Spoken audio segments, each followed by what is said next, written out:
Tutti in festa con il Rotary. Domani sera, venerdì 11 agosto, alle ore 21, in piazza Cavourra d'Agrigento, il Rotary Club ha organizzato Note e balli sotto le stelle.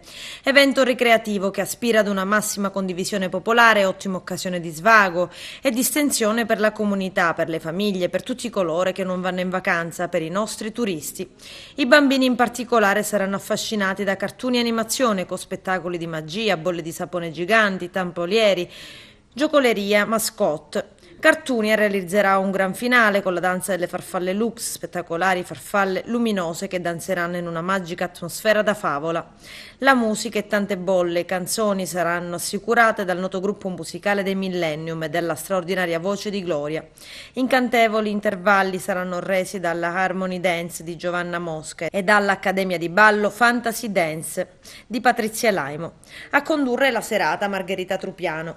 Il Rotary, presieduto da Franco Vitellaro, si pone così l'obiettivo di essere protagonista della vita comunitaria, concretizzando quella cultura di dedizione al servizio, motivo comune di soddisfazione personale e del club di Agrigento. L'idea nasce dall'attività di servizio che il Rotary Club espleta in tutto il mondo.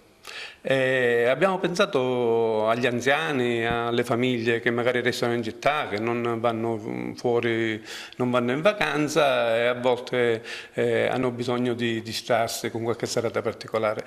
Lei è presidente del Rotary, ecco, qual è la missione e come intenderà svolgere il suo mandato come neopresidente?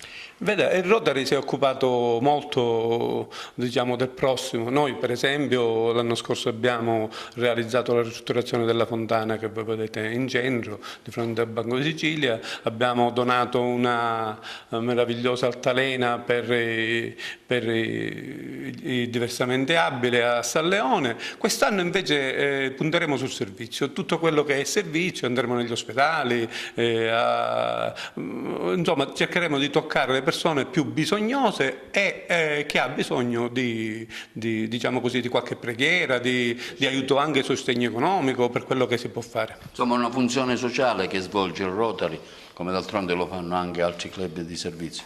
Sì, quest'anno cercheremo di attuare una funzione estremamente sociale, servizio per chi ha bisogno.